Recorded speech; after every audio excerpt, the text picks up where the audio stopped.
you cannot cross the line ever so slightly and then be like, well, we at work, so you can't The do nothing about line, it. the line was crossed when the coach put his hands on him. Exactly. That And dude, that you dude, can't do that. that dude, And, that dude was just running over there to run his mouth. He saw a big group of people. He thought I hey can say Corey, you what I can't say need to that. say You can't across say it. that, Corey. You don't run to no He crowd to talk. stopped. He stopped. He could have texted that. He He could have ran and called. stopped. He could have, if he wanted to He talk, he ran could and have stopped. called Juwan Howard. If he really wanted him, he'd went over them people. He'd have Corey, went if over them he people, fist balled everything. Let me no, ask you a question. Let me no, ask you a question. If you running into a pile, right, and you running to go do some damage, are you gonna run to the pile and stop, or are you gonna make something happen? no. We can't say what I Answer my would do. question. I'm talking about Answer me. his Just intent. I but you I don't asked me know. I don't. what I would do, so fir- I'm asking you now. What First, would you do? first of all, first of all, he looked like he had a bomb strapped to his chest. I don't know what A he's doing. bomb? What? Yeah, he looked like he had a bomb strapped to his chest. You've been deployed. You know. I mean, come on now. I mean, how you know Juwan Howard ain't got Totally, PTSD? totally different scenario, man. Is Yeah. bruh. Yeah, I'm nervous. I got a nervous twitch. I got PTSD. You can't charge people like that and be like, well, you should have known I wasn't gonna fight you. I just charging you so I can come talk. No, you don't do that. You got two people holding you back, and the only reason why you ain't 6 inches to my face is because two players is holding you back. Mel, come on, man. That Corey, dude is that dude. That dude posed no threat whatsoever. He how didn't. how how is charging me not a threat, Corey? It's five dudes in between us, man. That dude is on the back of the pile. Jawan Howard used all of his reach to smack that dude on the side of his face. Right. And the dude that he smacked could have used all of his reach to smack Juwan. He was he was too little. But Corey, that's not how that works. You can't look at a That person's is how that size works, and man. be like, That is how that works. he don't mean That me any little, harm it because he's was a little. whole lot of people that came towards that pile, and nobody else Right. got smacked but that dude. Now I'm gonna tell you what happened. That dude, because You want we him to couldn't smack see, everybody? we couldn't. Yeah, if you're gonna smack one, smack everybody, slap the shit out of everybody. Yeah. So Eric here's said he the deserved it. so here's the thing, right? Here's the thing, right? That dude ran up and said something smart He probably because did. Jawan Howard's attention was still towards the coach, and Right. then all of a sudden his head jerked right towards him. He Right. said something smart, and Well, I don't he said some words that had to be eaten, so he got it's hit for it. it's possibly he said something, but what I seen, it looked like it was two Michigan players trying to hold him back, and he put his hands on one of the Michigan players as if he was going to move him out of the way. He said something smart because I'm pretty sure he there's did. a skirmish going on, right? And Jawan Howard is looking right at the dude that just put his hands on him. And then as soon as he ran up and got grabbed, he yelled something that caught Jawan Howard's attention. And as soon as he said it, Jawan Howard looked and smacked. This what I want to do, especially a Marvin. So I'm reading your comment. You said, "Come on, guys. You know what I mean when I say us, and we need to have more restraints. And you know what I mean when I say we." Yeah. This is what I'm going to do. I want to put the phone number up, so y'all can call in because I want to hear, and especially my brother from another mother, Mike LeGrand. I know you listening. I need you to call in too, Mike. Because this is an important conversation to have, man, and I hate that we Have to have it. no, nah, I'm glad we got to have it, but I hate that we got so many different opinions on Opinions.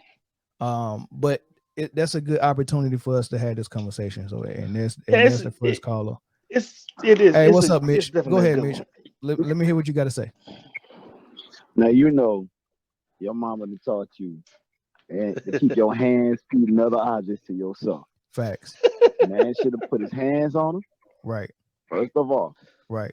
But if you come charging in a situation, I don't care. You could be fighting somebody, and Right. somebody run up and charge you, and you don't know who that is. Right. It's self defense. Hey, At, between anybody, at get that hands for you, man. at that point, it was an all out fight. Even though the fight hasn't broke out, it was a fight at that moment, and It was. you're charging you're first of all, Juwan Howard was a victim, right? He was the guy. He was trying to walk to his place of duty and go to the locker room. all he said is, "I'm going to remember that." He tried to walk. He tried to walk past the guy. Hold on, Mitch. I got another call. Don't hang up. Hold on. All right.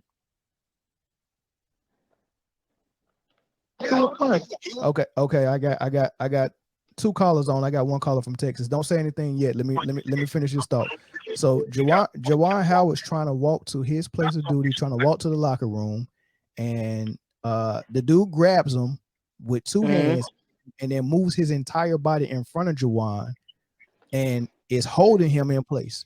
All right. So at that point, he's a victim just as much as the guy that got smacked was a victim. All right, so Juwan, all bets off. Right. So Juwan was the first victim. Now they break those two guys up, and here comes this guy, the assistant coach, coming from the bench to victimize Juwan again. And Juwan was like, "Nope, not this time. You won't get your hands on me this time." Smack. All right, go ahead. Caller from Texas. Yeah. What's up? Who's this? Marvin, man. Marvin, what's up? All right, so explain to me what you were saying. All right, check it out.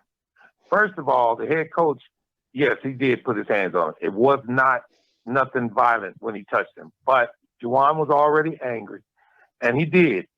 They walked away from that. Now, listen to this.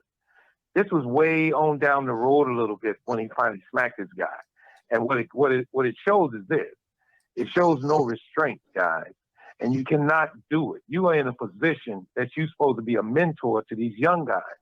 Plain and simple, this is how it worked out. After Juwan swung is when the fight started. Don't tell me that they were not fighting before he smacked that guy. You could see the level of intensity change when he hit it. Yes. Okay. All right. Well, hold on. Visibly I understand it. Yes. It was pushing. It was a little bit of this, a little bit of that, but nobody had threw a punch. Nobody until Juwan did, which just enhanced everything. Now, I'm just going to say this, guys. What message? Tell me, what message does that give to his players?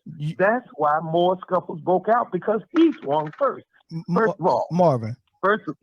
All right, I know you want to defend him, guy, because you say this guy was running up on him.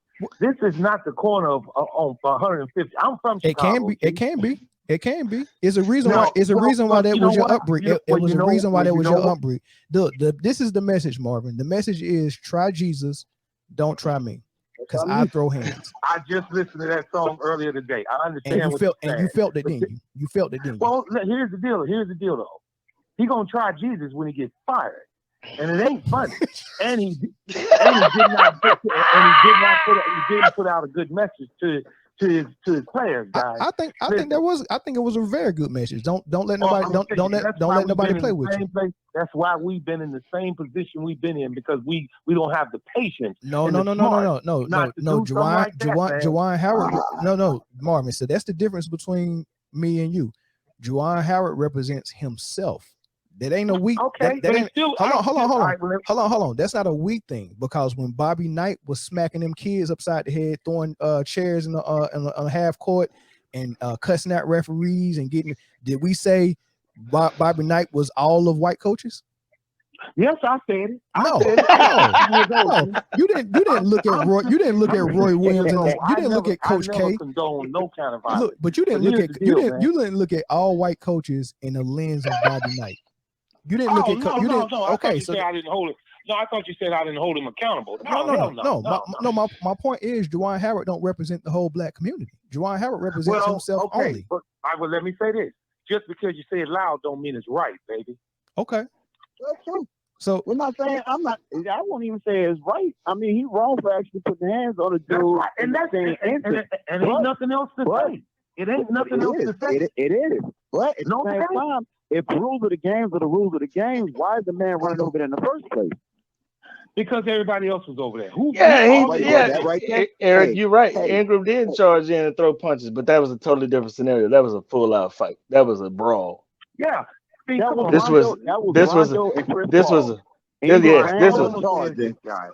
say is this: if my son was at Michigan on that basketball team, I would be ashamed.